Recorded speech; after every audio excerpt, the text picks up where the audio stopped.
Every Pet Deserves a Home is brought to you by Fort Wayne Subaru, a Boyd Animal Clinic, and Fort Wayne Trees.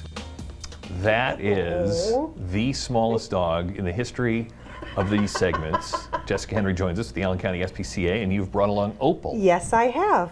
Opal is, you're right, very tiny. She is a teeny tiny Chihuahua. She's 7.5 years old, so she would be considered a senior pet. Okay. And she is showing some signs of that. She could probably stand to have her teeth cleaned, maybe have a little bit of extra care given to her, but at 7.5 years old, she's perfect. She's about 2.5 pounds. Yeah, that's what I said when you took her out of the little crate. I was stunned because I have small dogs that are twice her size. In fact, the folks from Adams asked if I brought a cat in the carrier today, so she's smaller than most cats at the SPCA, but she is absolutely delightful, and we have two of them, Opal and Pearl.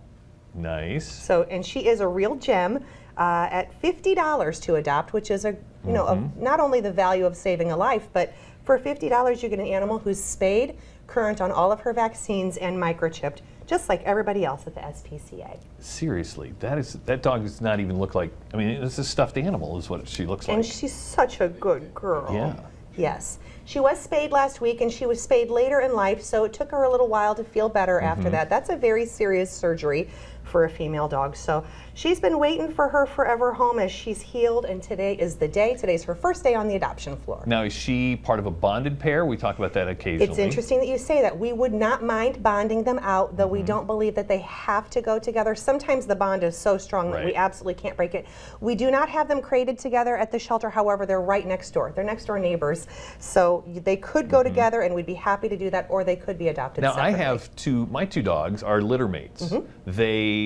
We always talk about this, about whatever happens when you have, if one of them, were to go, how do you? It's very difficult. Your other dog will feel that, and quite possibly for a long time. They will notice the void.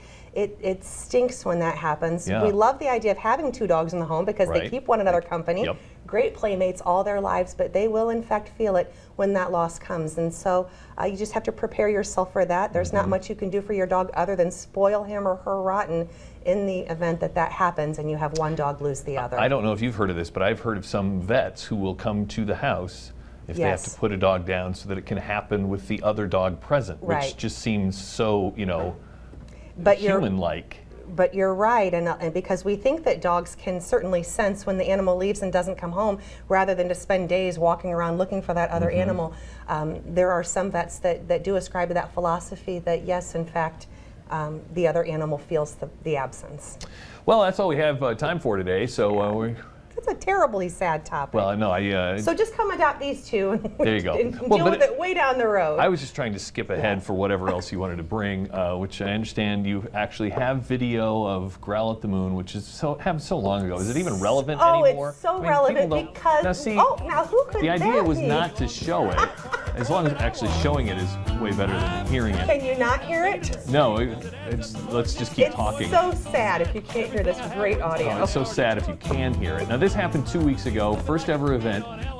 Do you care to say? I mean, was it a success in the fundraising standpoint? Very successful. We netted $50,000. Are you kidding me? I am not kidding. It raised more money than our other previous fall fundraising events, and I think we owe it all to the Packnets and their 11th hour contribution to get you up there to sing. You were great. First of all, did you set money on fire? No. It's supposed to look like that. It certainly did. The song, She Got the Gold Mine, I Got the Shaft, all about, the expense of going through a divorce. Yes. And it was supposed to look like I set money on fire. You did a great job. But that was there was a fire extinguisher backstage. Stoners, yeah, exactly. Yeah, when I mentioned what I wanted to do, they're all like, you want to do what? Oh, yeah, there we go. They're like, what? No, you can't do that. Oh, you were such a good sport. That was fun. You were so much fun. I'm glad you were there to witness that first event. We think we're going to do it again next year. Everybody had a great time. It was really, really a fun time. So congratulations. All right, we're going to talk about how to know when your pet doesn't like their Halloween costume. I would say every time. We'll do that next year with Jessica from the Allen County SPCA. Stay right there. I got the shaft. You ain't kidding, I got the shaft. But I don't have to worry about toting a billfold anymore. I let my wife tote it. I'm going to be careful.